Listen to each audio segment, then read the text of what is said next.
In 45 minutes, the sheriff's deputy is going to show up and arrest me for drug trafficking. Absolutely. But I didn't traffic any drugs. There are some proof under your name. We do have a proof under your name. Want to try to cooperate with me and safeguard your cancel your restoring, or you want to try to run from the situation? I'm not trying to run from the situation, but what do I have to do to cooperate? Because I don't believe I should supply you my personal information.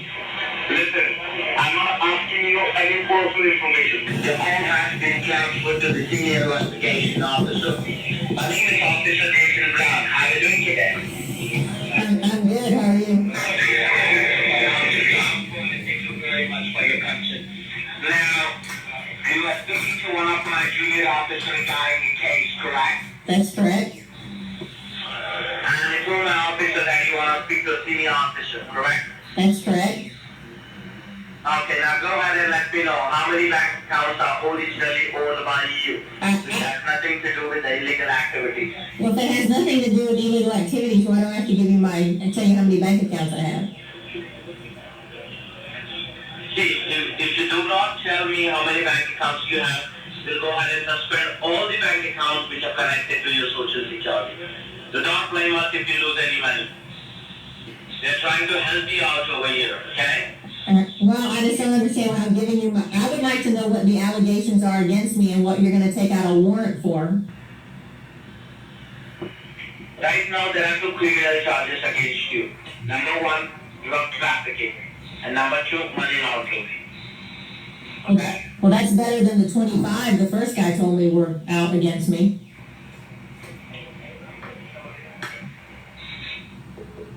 And they hung up on me. I think interesting that the first guy I talked to was John Black, and the second guy I talked to was Jason Brown. So folks, these are scam calls. Don't ever give out your information. Don't ever verify information, even if they have it. That information can be found on the web about anywhere. So don't ever verify it. Don't give them personal information. Don't verify the last 4 of your social, your date of birth, bank account information, nothing like that. They're all scammers. Just hang up on them or have a little fun. Mo lérò pé gbogbo ala ti gbọ́ eléyìí ẹ jẹ́ kí n sọ báyìí ọ̀rẹ́ mi ọlọ́pàá òun ni ó ṣíà kínní pẹ̀lú mi ọ̀rẹ́ mi ọlọ́pàá Ìbírónkẹ́ Àdúsìkì Ṣítù Àjọrí ẹ káàbọ̀ sórí ìkànnì yìí ọ̀rẹ́ mi ọlọ́pàá òun ló ṣíà kínní pẹ̀lú mi ó ní gẹ́gẹ́ bí mo ṣe máa ń sọ pé gbogbo wa a ní láti ṣọ́ra ṣàmọ́ pé Nàìjíríà nìkan kọ́ ló ń jalè Nàìjíríà kọ́kọ́ ni ó jẹ́ 4110 àwọn 4120 náà wọ́n wà ń bí báyìí ṣe wá rí àwọn Indian ọ̀pọ̀lọpọ̀ wọn 4130 oní tiwọn ó kọjá 4110 4120 tẹ bá gbọ́ àwọn tó ń sọ̀rọ̀ yẹn tó ń bá ọlọ́pàá yẹn sọ̀rọ̀ Indian ni wọn kì í ṣe Americans rárá ṣẹ́rí kò síbi tí ṣe ò sí ohun tí mo fẹ́ kí a gbọ́ nínú eléyìí ni pé tó dẹ̀ mo ń sọ fún wa kò sí ṣẹ́rí gbogbo àwa táwa ní US àbí táwa nílùú òyìnbó they can easily find our name lórí web gbogbo àtàwa nílùú òyìnbó ṣùgbọ́n àwọn scammer yìí tí wọ́n bá wá pè ẹ́ tí wọ́n ní kó tó ń sọ pé sọ how many bank account ló ní kó sọ fún wọn ẹ má jẹ́ ká sọ o àbí àwọn kan pè oríṣiríṣi àwọn kan máa pè tó ẹ pé wọ́n máa fẹ́ tajà wọ́n máa bèrè oríṣiríṣi lọ́wọ́ ẹ ṣé ìdẹ́ bá ti jábọ́ sí wọn lọ́wọ́ you are on your own then ṣáwárí ṣọlá wa òun ló gbé wa dúró nílùú òyìnbó òun ló connect mọ́ gbogbo nǹkan tá à ń ṣe pátápátá àwọn pípù yìí wọ́n máa ń fọ́ọ̀mù ẹ̀ mọ́ra wọn máa mú àwọn ṣọlá máa ro èmi ò mọ̀ bí wọ́n ti rí ọpọlọ wèrè tó ń lò wọ́n máa pa gbogbo nọ́mbà yẹn papọ̀ tó bá wá pè ẹ́ pé ṣé nọ́mbà ẹ lélẹ́yìí tó bá ti sọ fún wọn gbogbo nǹkan tó ní nílùú òyìnbó tó gbé ẹ dúró gbogbo ẹ̀ ni wọ́n máa rí then àwọn tá a bá ń travel ṣe rí pass wa boarding pass wa ẹlòmíì tó bá ti bọ́lẹ̀ nu plane tán á kàn boarding pass á sọ́lẹ̀ tẹ́ bá wo kóòdù kan wà nísàlẹ̀ boarding pass yẹn kóòdù kan wà bẹ̀tẹ́ pé tó bá scan kóòdù yẹn gbogbo information ẹ̀ ló wà nù kóòdù yẹn tó bá ti scan ẹ̀ ọ̀pọ̀lọpọ̀ wa ní òye ẹlòmíì tó bá ti bọ́lẹ̀ nù plane báyìí olúwa ó ṣé o mo dé láyé àtàlàfíà á kọ́ mu boarding pass ẹ̀ á sọnù èmi mo máa mú tèmi délé mo máa shred ẹ̀ ni kí tó ti dẹ̀ shred ẹ̀ máa ti kún máa kún dáadáa máa dẹ̀ shred ẹ̀ ìyẹn ni pé máa ti pa gbogbo máa ti kún débi pé hòtẹ́ẹ̀lì scan wọn kan máa ṣe wà lọ shred ẹ̀ gbogbo á ń láti ṣọ́ra ẹni yìí kò mọ̀ pọ́lọ́pàá lòun bá wí tó sọ fún pé kó how many bank account ni ó ní pé kó fóun ní gbogbo bank account tó ní kó sọ gbogbo bank account tó ní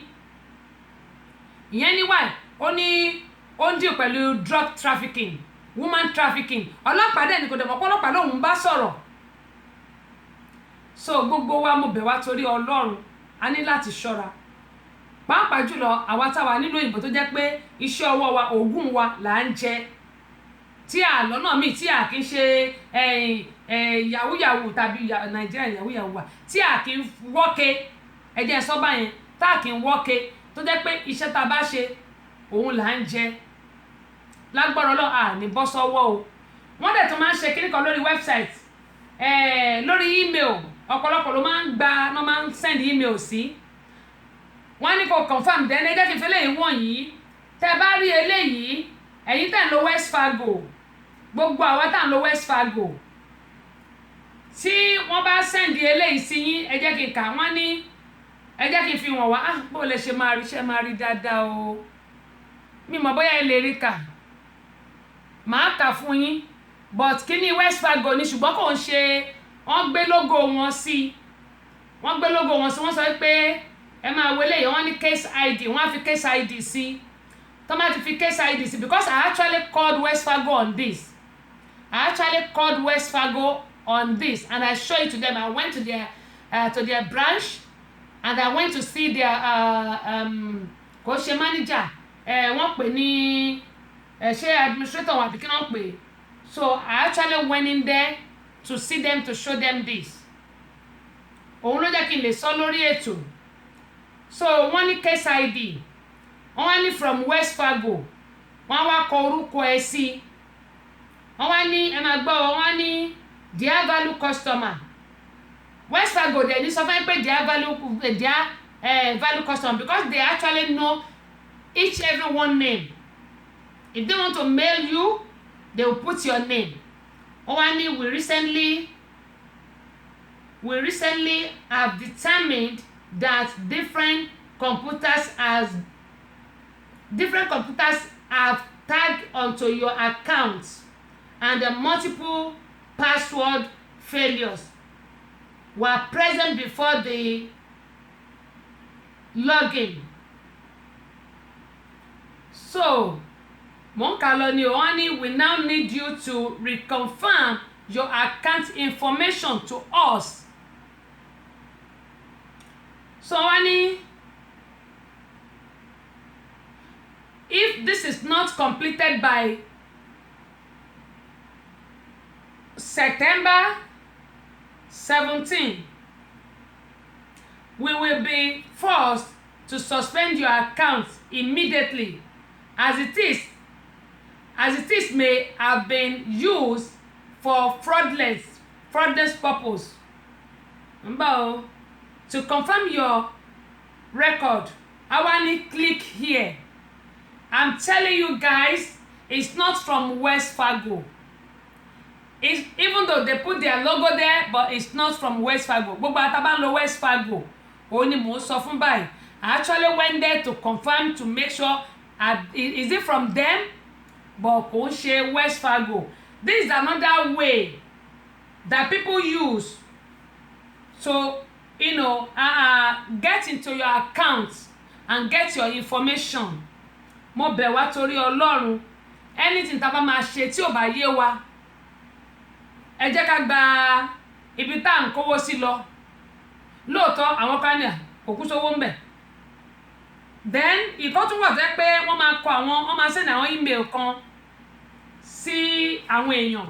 Wọ́n ní you have been won $1,000. Bó bá lọ click ẹ̀, they will hack your account. They will see everything in your email. both your account ìwọ tó bá ń gba tó bá pẹ́ paperless because paperless ló dáa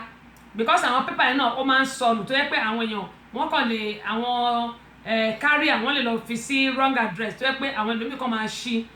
àwọn carrier mi náà dẹ̀ máa ń ṣe bẹ́ẹ̀ tó náà ẹ̀mọ Camry àná ti mú ní Georgia one bí báyìí tó yẹ pé bọ̀bọ́ yẹn tiẹ̀ ti wà lẹ́wọ̀n tó yẹ pé gbogbo Oyinlóye Ọlálẹ́yẹ àdúpẹ́ o tó yẹ pé gbogbo email àwọn èèyàn ló lọ já wọ́n mú wọ́n dẹ̀ tí mọ́ ló dẹ̀ ṣe wà lẹ́wọ̀n mi ò tẹ̀ mọ́ mi ìrántí ọdún tán dá fún wọn carrier ni ó ń ṣe ní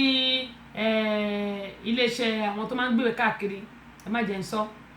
so wọ́n dẹ̀ dẹ́wọ̀n fún gbogbo àwọn check àwọn èèyàn ló ń ya àwọn tó bá fowó sínú envelope pé ẹlòmíì lè mail owó síyàn but now tó bá fẹ́ mail owó this is what you are going to do find a sheet of paper plain one wrap owó yẹn tàbí check yẹn sáàrin ẹ̀ kó wá fold ẹ̀ dáadáa kó tún wá fold another one kó ṣe wá fi sínú envelope wọn ò ní rí nǹkan kan torí nǹkan tó lè gbé sókè báyìí wọn ò ní rí pé check àbówó ni but if you don't do that wọ́n á yọ owó ẹ̀ wọ́n máa ń ṣe bẹ́ẹ̀ dára bọ̀bọ̀ tó ń ṣe ń gbà yẹn wọ́n ti mú wọ́n dẹ̀ dá ẹ̀wọ̀n fún ìjọ́sà mi ìrántí ọdún tán dá fún mọ́ Abdulhafiz ayé kò tọ́ ẹ̀ka bọ̀ sórí kan nìyí so gbogbo wa láti ṣọ́ra gẹ́gẹ́ mo ń sọ pé ẹ jọ̀ọ́ tẹ́ bá ti rí nǹkan báyẹn àwa tá à ń lo West Fargo ẹ má jẹ́ ká kọ́ máa click anything tá a bá rí online ẹlòmíì wá ní okay ṣe survey tó bá ti ṣe survey máa fún $50 irọ́ ni o they will hack your account and they will see everything including your ṣọlá gbogbo ẹ ní onímọ̀ yìí sọ pé àwọn tá a bá travel especially àwọn tá a wà labroad tá a bá travel Naija yẹn nìsín wọ́n lè yọ orí èèyàn kó ònú pálí tán bá rí passport àwọn èèyàn wọ́n á yọ orí ẹ̀ kó ònú pálí wọ́n bá gbórí ẹlòmíì sí Naija náà ti ń ṣe yẹn ibi báyìí when you lose something if somebody else find it wọ́n máa mú wọ́n á mú lọ fún police station mo rántí pé ìgbà tí ọmọ mi rí orí credit card èèyàn kan àti ṣọlá ẹ̀ kò mọbi tó máa lọ police station ò dẹ̀ sí lọ́dọ̀ wa she actually gave it to me and I went to police station I gave it to them fún ara wọn ìyẹn dẹ̀ kò sí wọn lọ́wọ́ kan wá ẹni tó ní tó bá yẹ pé Fox 5 súnmọ́ ọ̀dọ̀ mi ní màá lọ fún ọ ní Fox 5 wọ́n á dárúkọ ẹni yẹn á lọ gbà ń bẹ̀ but I actually went to police department mo fún wọn ẹ̀tọ́ tí wọ́n ní pé kọ́ dẹ̀ wá ẹni yẹn kọ́ dẹ̀ fún ẹni yẹn ní nǹkan tó sọnù ṣùgbọ́n ní Nàìjíríà kan wọ́n máa yorí yẹn kọ́ máa forí olórí sí ni wọ́n máa lo pálí yẹn káàkiri ìyẹn ò rí bẹ́ẹ̀ nílùú òyìnbó torí tó bá mú ẹ báyìí kérémọ́njé ló ń lọ tó bá mú yàn kérémọ́njé lè yàn lọ Ọlọ́run á ṣàánú fún ọ Oyinlóye ó ní we are enjoying you ma together with Ṣẹ́gun David okay o ẹ̀yin ọ̀rẹ́ mẹ́ta Ọlọ́run ò sì ní yà yín èṣù ò ní yà yín o Ọlọ́run tẹ̀ kí n ṣe nǹkan tí ò dá èṣù ò ní yà yín èṣù ò ní kó sí yín láàrin ó ní we are enjoying you ma together with Ṣẹ́gun David Abiodun ẹ̀yin gẹ́gẹ́ ìyẹn Arakenge tìlú Nàìjíríà and I Ọlálẹ́yẹ Oyinlóye MC Control we love you ma may God ẹ jẹ́ nǹkan tán níbi báyìí okay we love you ma may God bless you may God bless you too with the from the bottom of my heart I love you all èmi náà nífẹ̀ẹ́ yín o dákú Alex Ọlátúnjí Alex láti HM2 ọ̀rọ̀ wà o bó tẹ̀ ti lè jẹ́ pé ṣé mo invite yín fún ti album launch ṣùgbọ́n àárí yín ṣùgbọ́n ọ̀rọ̀ wà pé a ti bá parí ètò anyway gágbé sọ lọ́pẹ́ gbogbo apáta ẹ jẹ́ ká ṣọ́ra gbogbo àtà ń lo boarding pass tá a bá ti kó ní airport tá a bá ti délé wa ẹ jẹ́ ká mú boarding pass ká lọ shred yẹn ni pé ká kùn ká lọ fà ya tá a bá dẹ̀ ti fà ká fà ya dáadáa ká má kàn dà sílẹ̀ lẹ̀ torí pé tó bá ti scan ẹ̀ especially àwọn tá a labroad gbogbo nǹkan tó gbé wa dání ó wà nínú boarding pass ó wà nínú code tó wà nísàlẹ̀ boarding pass yẹn mo bẹ̀ wá torí Ọlọ́run àwọn nǹkan tí à ń sọ yìí ó ṣe pàtàkì púpọ̀ aláàjì láti Olúwa ṣé aláàjì láti ni ṣé láti ni àbí láti. Ndẹ́lẹ̀ tó lórí afẹ́fẹ́ abọ́sẹ̀dé àwọn bàbá ọlọ́pàá dé ọbabìnrin olùṣètò èyí àgbàṣàgà ìyálóde amúlùdùn ambassador amúlùdùn ìyá ẹgbẹ́ ìlẹ̀kẹ̀ lóye ọ̀pẹ́ lọ́jọ́ ṣubú làwọn kò fọ́ ó ṣubú lódó ṣé bí odó wọn òun fà ya pẹrẹgẹdẹ bí aṣọ abọ́sẹ̀lẹ̀ tí ń wẹ̀ lódò tí gbogbo ọmọkùnrin wọn fi yọwọ́ ṣe abọ́sẹ̀lẹ̀ tèmi ni ó gbà tèmi ni ó mú abọ́sẹ̀lẹ̀ tọpọ́tọpọ́ tẹsẹ̀ bí ọ̀lẹ̀ àwẹ̀ ìjẹ̀bú ègbòrò ọmọ bá ń ta ọmọ ẹ̀gbọ́n àmọ̀ òdì mọ́ lọ́tà odò tí mo bá fẹ́ rí lè ìyá rẹ̀ nílé ìtayé lójú èyí rẹ̀ ara àsopọ̀ ṣe ń bẹ nílé ẹ̀dùn bẹ́ẹ̀ lẹ́jẹ̀ orí ìdí dàndàm tìrí ara òpọ̀dà wọ́n fàdé rù mo fojú ṣe ojú ní pókí ìlú ní ti ẹ̀mí ọ̀rẹ́ ilé kìsà ìyé ká lásán Abọ́sẹ̀dé ti wà lórí ètò. a dúpẹ́ lọ́wọ́ Ọlọ́run àti lọ́wọ́ gbogbo àwọn tí wọ́n bá wa ṣe jíngù yìí wọ́n ṣe gan ni ojú òní tí wọ́n. bákan náà mo sọ pé àwọn fídíò tí mo máa ṣe àfihàn Fẹ́mi Dáramọ́lá a dúpẹ́ pọ̀ lọ́wọ́ yín ẹ ṣé káàbọ̀ sórí ìkànnì yìí. àṣà Yorùbá ní má dánwò don't try it àti ẹ̀ṣẹ̀ one video CD ó ti jáde síta ẹ bá wa rà á iṣẹ́ ló wà níbẹ̀ tẹ́ bá dẹ̀ ti ń rà á ilé tó bá wọ̀ ó dilé owó ó dilé ọlá ó dilé àlùbáríkà ó dilé ìgbéga láṣẹ Elédùmarè gbogbo àní dààmú eléyìí tí mo tún máa fi hàn wá yìí. Police surprised hundreds of employees at this call center north of Metro Manila as they entered the building to serve a search warrant. Authorities say this is not an ordinary call center, as multi-million-dollar fraudulent online financial transactions happen here every day. Police arrest 8 Israeli nationals allegedly operating illegal business, and authorities say the business is extensive. 3 buildings occupied at the Clark Freeport zone in Pampanga. Operations happening for 2.5 years now, with around 1,000 employees. Of that number, police arrest 474 during operations. ṣe rí gbogbo àwọn tí wọ́n mú yìí mo máa ń sọ pé tí a bá ń wáṣẹ́ ẹ jẹ́ ká máa mọ irú iṣẹ́ tí à ń wá ẹ wo àwọn tó pera wọn ní call center ṣàpá ní call center mi báyìí ẹlòmíì á ríṣẹ́ online for instance there is a time tó yẹ pé mò ń wá iṣẹ́ kan mo á rí iṣẹ́ yẹn logistic ni ṣùgbọ́n níbi iṣẹ́ yẹn wọ́n láti sọ fún mi pé wọ́n ní the driver license mi wọ́n ní the ṣọláṣọlá mi wọ́n á ní mi lè fi ṣọláṣọlá mi sílẹ̀ but I actually provided my driver license but mo ti provide ẹ̀tàn kíní kan wá sọ fún mi pé ṣé mo sure pé logistic company ṣé mo sure pé real ni bí mo ṣe inbox àwọn ọlọ́pàá nìyẹn wípé I just apply and then but my mind is telling me that it might not be real. ẹ wo àwọn tí wọ́n mú yìí 400 people ni wọ́n mú àwọn èèyàn okay call center ni call center ó wà nílùú òyìnbó bíbá ẹnìkan ló dá sílẹ̀ tó ń gba àwọn èèyàn síṣẹ́ àṣẹ fraud ni wọ́n fi ń ṣe ó ní mo ń sọ pé gbogbo wa pátápátá ṣẹ́ríṣẹ́ tá a máa ṣe á ń láti ṣọ́ra á ń láti wò ó dáadáa á ń láti mọ̀ pé iṣẹ́ tó clean ni iṣẹ́ tó yẹ pé kì í ṣe iṣẹ́ tó yẹ kó máa kó wa sí wàhálà. Johnson Nadi adúpẹ́ pọ̀ lọ́wọ́ yẹn bá mi ṣe àwọn fídíò yìí káwọn ilé màá rẹ́ kọ̀ọ̀kan bẹ̀ á ń láti ṣọ́ra ká dẹ̀ mọ̀ pé àwọn nǹkan tá à ń ṣe yìí ṣé àbí iṣẹ́ tá a wá yìí ṣé lóòótọ́ ṣé iléeṣẹ́ gidi ni ṣé kò ní kó wa dé tàbí kó wa jáde bíi ọmọ ọjọ́ mẹ́jọ. gbogbo àwọn nǹkan tí mò ń sọ yìí èmi náà mo máa wò pé nǹkan tí n bá máa ṣe mú láti rí dájú pé nǹkan tí mo fẹ́ dáwọ́lé yìí ṣé nǹkan tó jẹ́ òtítọ́ ni nítorí pé tó bá délẹ̀ tán jẹ́jẹ́ mo jókòó mi ò kàn jẹ́jẹ́ mo jókòó mi ò kàn ọ̀rọ̀ Amẹ́ríkà mi ò mọ̀ọ́mọ̀ kò sínú ọ̀rọ̀ ilẹ̀ yìí òun ni mo ṣe ń sọ fún wa pé iṣẹ́ la rí ni ẹ jẹ́ ká gbìyànjú ká make sure pé ṣé nǹkan tá a rí yẹn ṣé lóòótọ́ ṣe iṣẹ́ gidi ni ṣé kìí ṣe èyí tó jẹ́ pé ó máa kóyàn sí wàhálà bẹ́ẹ̀ ṣe ń tẹ̀ ló ṣe ń wọlé o màá kà á adúpẹ́ pọ̀ lọ́wọ́ yín ó ní mo ṣe ń sọ fún wa pé ẹ jọ̀ọ́ torí Ọlọ́run gbogbo apáta àtẹ̀mí náà tí mò ń sọ̀rọ̀ ẹ jẹ́ kí a rí dájú pé nǹkan tá à ń ṣe yìí a rí àrídájú ẹ̀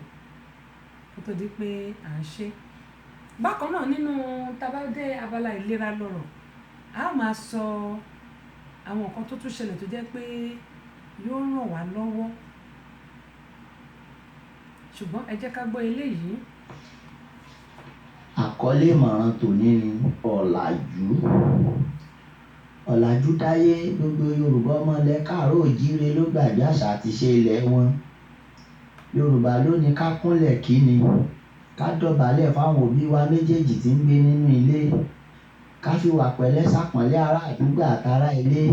ká fi tẹríba àti tọ̀wọ̀tọ̀wọ̀ bọ̀wọ̀ fágbà tó ń gbé lágbègbè.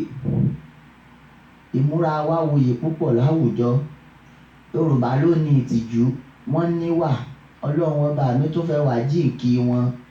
gbogbo rẹ̀ ló pé pérépéré sí wọn lọ́dọ̀ o tí gbogbo rẹ̀ sì ń dún yùngbàyùngbà. Oríṣiríṣi ẹ̀yà ló wà láyé tí kálukú sì ní bí wọ́n ṣe ń ṣe nílẹ̀ wọn. Ọ̀làjú dáyé kò sí tẹríba fọ́dọ̀ wòyí mọ́ àti dọ̀bálẹ̀ kíni ká kúnlẹ̀ fóbi wa méjèèjì dọ̀ràn sí wa lọ́rùn ká tó wá aṣọ ká kíágbá àdúgbò. Ọ̀làjú dé ìbàjẹ́ ti dẹwà ayédòbírípo ẹ wá wo ọmọ Yorùbá ọkùnrin ìwòyí níbi títí ń lutí èyí tí ń ṣerun kírun sórí tó ń bóra gbé ṣòkòtò sí bẹ̀bẹ̀rẹ̀ dí ògbẹ́yìn lójú pópó ọ̀dọ́ ìwòyí ń fojú ẹwà gún gbàgede wọ́n ń da lórúkọ mọ́ṣápà. Ọmọ táyé bí láyé ń pọ́n làṣà tó kù tá à ń dá ibi táyé bá yí sí ló yẹ ká yí sí ló kù táyé ń pariwo. Apá àṣà àti ìṣe ilẹ̀ wa ti pátápátá ẹ̀ṣà àtùrọ̀ àṣà aláṣà ló kù tá à ń kówó lé lórí tá a tún ń gbé gẹ́gẹ́gẹ́. Ìrínisínìṣe ni lọ́jọ́ ni Yorùbá ń wí. Ayé yìí la wà tí múra ti sọ ọmọ ẹlòmíràn dèrò àtìmọ́lé ká ṣerun kírun sórí ní ọ̀pọ̀ ọ̀dọ́ ìwòyí fi dẹni tí ń gbatẹ́gùn lọ́gbà ẹ̀wọ̀n. Àwọ̀tẹ́lẹ̀dùmarè fún kó wá ló yẹ kí kó wá mójútó ọ̀dọ́ ìwòyí kí ló ṣe wá tá ò ní tẹ́ lọ́rùn. Ká bóra títí kò ní ká mọ́lẹ̀ tó rùn àtòṣùpá ojú ọ̀run Elédùmarè ṣe ṣẹ̀dá kó wá ló yẹ kó wù wá púpọ̀. Àti ṣẹ́bà àti ṣoògùn bá ti wáyé pàrí láàrí láyé ká múra bí ẹni gúndé kò jẹ́ nǹkan kan ìmúra àtàtà ló gbayì púpọ̀. Bẹ́ẹ̀ ni ó ṣèjàre bí ọdún ìmọ̀ràn tòní wá àti ẹ̀bùn Adébáyọ̀ a ti mọ̀ pé bí ọdún náà ni adúpẹ́ ìyẹn ni pé ó fi ń ṣe wá ní etí ni ó fi ń ṣe wá létí ìmọ̀ràn tòní nìyẹn lórí ètò yẹn tó ní àrà kẹ̀ǹgẹ́ fún tòní kẹ́mọ̀ yìí máa ń sọ yìí pé àwa làlàrà Yorùbá ló lára ló Yorùbá ló ní ṣe iṣẹ́ wa àṣà wa ká má yẹ kó dohun ìgbàgbé kẹ́mọ̀ yìí máa sọ pé àmọ̀ ṣera wa létí àní ní agbára Ọlọ́run kẹ́mọ̀ yìí sọ pé FM rédíò wa lágbára Ọlọ́run kí ọdún yìí kó tó délẹ̀ sí January ọdún tó ń bọ̀ ẹ mọ̀ gbọ́ káàkiri àgbáńláyé lẹ́mọ̀ gbọ́ FM rédíò wa eléyìí kò ń ṣe pé bóyá dẹ̀nsí o for real ni tó dẹ̀ máa ṣẹlẹ̀ tó yẹ pé ẹ̀yin náà ẹ wò pé ẹ kàn sára sí wa pé iṣẹ́ ń kọ́ òun ni à ń ṣe ẹ kàn sára sí wa. Adẹ́rù pọkọ̀. Ètò owó lọ́yàn láàyò. Ètò ọmọ wa ní Queen Abọ́sẹ̀dé Àyọ̀ká Tẹ́síṣò tí a mọ̀ sí àrà kẹ̀ǹgẹ́. Ọba ètò nìyẹn o. Ètò tí gbogbo ayé nífẹ̀ẹ́ sínú o lórí Tẹ́síṣò rédíò and TV Amẹ́ríkà. Wọ́n ẹjọ́ sí ẹ̀rí ká ẹ máa wò. Èmi náà jà ló ń tẹ̀ ní kí ẹ máa wò ó gbáfẹ́. Adúpẹ́ lọ́wọ́ bàbá wa Pápìlólú àti Adérò kọ̀ọ̀kan Dimasha káàbọ̀ sórí kan nìyí bó ṣe tilẹ̀ pé mo ti share sórí péjì ẹ̀ẹ́dẹ̀kú palẹ̀ mọ́ Àṣàwádé mo ti play orin yẹn mo ti gbé sí ojú ayé ẹ̀yin náà tẹ́ bá lọ wo recording ẹ̀rí ń bẹ̀ ọjọ́ yóò kó rè ẹ̀ bá mi kí kábíyèsí yóò dà kò ní bàjẹ́. Country Afeez wọ́n ní we are enjoying you ma from Dubai ẹ bá kí gbogbo àwọn ará Dubai pé ẹ káalẹ́ o èmi náà fi tinútinú tọ̀wọ̀tọ̀wọ̀ tí gbogbo ara ni mo fi ń kí yín pé ẹ káàbọ̀ sórí kan nìyí Johnson Adé adúpẹ́ pọ̀ lọ́wọ́ yín wọ́n ní kọ́dùn wọn ní kí n bá wọn kí dókítà Báyọ̀nlé wọ́n ń gbọ́ àwọn náà ń gbọ́ yín lọ́wọ́lọ́wọ́ bí ẹ ṣe kọ́ yẹn àwọn náà ṣe ń rí Sàláù Ọláníyàn Súlè kékeré lèmi mọ́ ń pè wọ́n ẹ káalẹ́ o ṣàlàfíà lẹ́wà ẹ̀dẹ̀kú gbàgbọ́gbà Bọ́sẹ̀dé ẹ ṣé yóò dà pè ní bàjẹ́ Chinad Babatunde wọ́n ní I'm enjoying you sister thank you so much for enjoying me God will be with every one of us I really appreciate everyone. ọmọ aláàánú ni ó aláàánú ní dájú àlẹ́ o ayẹ̀bá àánú ara kéńké o ètò ara kéńké lè yẹ máa bá àfọkàn bá lọ ara kéńké lè yẹ máa bá àfọkàn bá lọ ètò tó ń kọ́ ni lọ́gbọ́n tó ń kọ́ ni lóye kún Àyọ̀ká Bọ́sẹ̀dé látọkùn ètò náà ọmọ bàbá ọlọ́pàá sá látọkùn ètò tiwa. láàánú wá dájú àlẹ́ o ayẹ̀bá àánú ara kéńké o ètò ara kéńké lè yẹ máa bá àfọkàn bá lọ ètò tó ń kọ́ ni lọ́gbọ́n tó ń kọ́ ni lóye kún Àyọ̀ká Bọ́sẹ̀dé látọkùn ètò náà ọmọ bàbá ọlọ́pàá látọkùn ètò náà èèyàn Láròndó Ayédè ọmọ ìyá Ẹ̀gbá ìyá Ẹ̀gbá. bẹ́ẹ̀ ni Láròndó ọmọ ìyá Ẹ̀gbá òun sí Láròndó jẹ ni adúpẹ́ pọ̀ lọ́wọ́ gbogbo àwọn tí wọ́n bá ṣe jíngù pàápàá jùlọ alátìlẹyìn tí ó jẹ́ kí àwọn jíngù náà kí ó máa ṣe Ọba Láwùrábí kò ní padà lẹ́yìn gbogbo wa pátápátá kẹ́mọ̀ yín sọ lọ́lẹ́ẹ̀kan pé a ní láti ṣọ́ra gẹ́gẹ́ yín sọ bó dẹ̀ kí gbogbo ẹ̀yin tí ẹ tún ti darapọ̀ mọ́ ẹ bá ṣe àwọn fídíò yìí kí àwọn èèyàn kí wọ́n lè máa rí ẹ̀kọ́ kọ́ ń bẹ̀ mo ní èèyàn kan kì í rìnrìn Ìbàdàn láàrin ìnà bó bá rọ́gbọ́n kọ́ ẹ̀ ó rí nǹkan kan kọ́ ń bẹ̀ ṣáá ni ìyẹn ni pé ọgbọ́n ń bẹ ìmọ̀ wà lórí ètò Èmi Abọ́sẹ̀dé yóò dà kò ní bàjẹ́ mo sọ ọ̀la Abọ́sẹ̀dé Queen Abọ́sẹ̀dé máa wà ní kíláàsì kò sí ètò lọ́la a máa wà ní kíláàsì a bá sì ti dé kíláàsì látago 7 àárọ̀ ó sì di aago 5 ìrọ̀lẹ́ kí a tó ṣe tán gbẹ̀hùn lọ́la ìyẹn ni pé kò sí ètò lọ́la kó lè dá náà ni torí mọ̀ pé tó bá di ọ̀la àwọn èèyàn máa ti máa pè ààrẹ lórí ètò ṣé ò sí kò sí àwọn kan kíláàsì iléèwé wà lọ́la yóò dá lágbára Ọlọ́run gbogbo ẹ̀yin tí gbárùkù tì mí lórí ètò mi lágbára Ọlọ́run ẹ ò ní dààmú Láwùrábí yóò bá yín ṣe títí yín náà á ṣe láṣẹ pé ni o yóò ṣe láṣẹ pé ni gbogbo ohun tí ẹ fẹ́ Ọlọ́run yóò ṣe fún yín èyí tí ẹ fẹ́ Ọlọ́run ò ní gbé bá yín gẹ́gẹ́ mo máa ń sọ wípé iṣẹ́ tá a ṣe yìí mo bẹ̀ yín torí Ọlọ́run ẹ bá mi rà á bákan náà ni mo kí bàbá ọlọ́mọ tí ó ṣèkómọ níjọ́ sátidé Mr. Salau òun àti ìyàwó rẹ̀ Mariam Salau mo kí wọn pé wọ́n kò palẹ̀mọ́ ti ìkómọjáde tí wọ́n mọ̀ ṣe níjọ́ sátidé Abọ́sẹ̀dé náà yóò wà níbẹ̀ bákan náà ẹ jẹ́ kí n máa fi àsìkò yìí kí ọlọ́jọ́ ìbí ṣé àdẹ̀rí bó ní ok ẹ jẹ́ kí n máa fi àsìkò yìí kí ọmọ ọlọ́jọ́ ìbí Àánú Olúwapọ̀ Kẹ́hìndé ọ̀pọ̀ ọjọ́ ìbí ẹ̀ lónìí o lágbára Ọlọ́run yóò ṣe ẹ̀mí ẹ̀ yóò ṣe ọ̀pọ̀lọpọ̀ ọdún àṣọdúnmọ́dún o láṣẹ Elédùmarè ojú ẹ̀ yóò mọ̀ ọ́rọ́dún yóò máa dàgbà nínú ọgbọ́n òye ìmọ̀ lágbára Ọlọ́run àwọn òbí ẹ̀ wọn ò ní fi ojú sunkún ẹ̀ Àánú Olúwapọ̀ igba ọdún kan ni lórúkọ iléeṣẹ́ Tẹ́síṣọ́ rédíò and tẹlifíṣàn àti gbogbo àwọn ọkọ wa là ń ké pé igba ọdún kan ni ìyẹn Àánú Olúwapọ̀ ní Maryland bọ́n kí máa rẹ àti bá rẹ o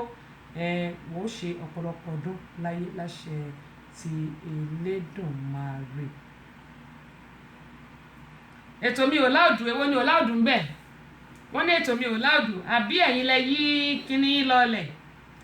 ètò wo ni ò láòdù ẹ jẹ́ ń gbọ́ ẹ̀yin èèyàn wa ẹ jọ̀ọ́ ẹ gbọ́ ètò wo ni ò láòdù ṣé àwọn nǹkan tí mo play ni ò láòdù ni àbí ọ̀rọ̀ mi èwo ni ò láòdù ẹ jẹ́ kí n mọ̀ ẹ̀yin lẹ yí nǹkan tẹ́ fi ń gbọ́ mi lọlẹ̀ ẹ̀yin ní kẹ́ yí sókè o ẹ̀yin ní kẹ́ yí sókè kò sí nǹkan tó ṣe ètò tèmi o ẹ̀yin ní kẹ́ yí sókè tí ò bá láòdù lọ́dọ̀ yín ẹ yí sókè òrèǹté ẹ bá mi kí òrèǹté o ṣàlàáfíà òrèǹté o ẹ káàbọ̀ sórí ìkànnì yìí ìyàwó mi ò rèǹtẹ́. Mo kí yín pé ẹ káàbọ̀ sórí ìkànnì àdúpẹ́ pọ̀ ní ọwọ́ yín. Gbádégẹṣin Bámidélé ẹ káàbọ̀ sórí ìkànnì àdúpẹ́ lọ́wọ́ yín o. Sísítà mi Akínkẹ́bí Latifat ó dẹ̀ ń pé mo máa nídìí ẹ̀yin náà. Bóyá tí n bá ṣètò tán màá inbox yín Sísítà Latifat màá inbox yín. Olórí Jímọ̀ Ìdòwú ẹ káàbọ̀ sórí ìkànnì àdúpẹ́ lọ́wọ́ yín. Olórí Jímọ̀ wọn ní ẹ kú ètò mà Ọlọ́run ní ṣètò ẹ̀ sísítà mi ẹ̀yin náà ẹ káàbọ̀ gbogbo wa ní dààmú láṣẹ Elédùmarè yóò dáa kò ní bàjẹ́. Adébímpé Becky ẹ káàbọ̀ sórí ìkànnì yìí. Muideen wọ́n ní we are enjoying you àdúpẹ́ lọ́wọ́ yín yóò dáa kò ní bàjẹ́. Èmi